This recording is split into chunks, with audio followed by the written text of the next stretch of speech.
বৃষ্টি থেমে গেলে ছাতাটাকেও বোঝা মনে হয়, কালি ফুরিয়ে গেলে কলমটাও আবর্জনার ঝুড়িতে জমা হয়, বাসি হয়ে গেলে প্রিয়জনের দেওয়া গোলাপ ফুলটাও পরের দিন ডাস্টবিনে পাওয়া যায়। পৃথিবীর নিষ্ঠুরতম সত্য হচ্ছে আপনার উপকারের কথা মানুষ বেশি দিন মনে রাখবে না। কার কাছে আপনি কতটুকু প্রায়োরিটি পাবেন সেটা নির্ভর করে কার জন্য কতদিন কিছু একটা করার সামর্থ্য আছে আপনার তার উপর।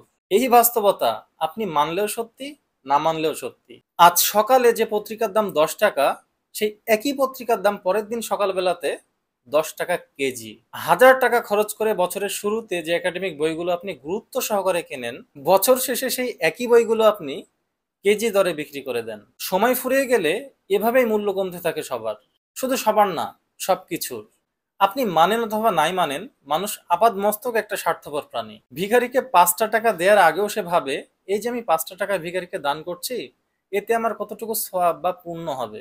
স্বার্থের এই পৃথিবীতে যদি আপনি সুখী হতে চান, তাহলে প্রত্যাশা কমান। আপনি কারো জন্য কিছু করে থাকলে তা চিরতরে ভুলে যান। যতদিন আপনি সেটা মনে রাখবেন, ততদিন আপনি একজন অসুখী মানুষ হিসেবে বেঁচে থাকবেন। কারণ উপকার গ্রহীতা আপনাকে মনে রাখবে না, আর এতে আপনার অপ্রয়োজনীয় দুঃখটাই বাড়বে।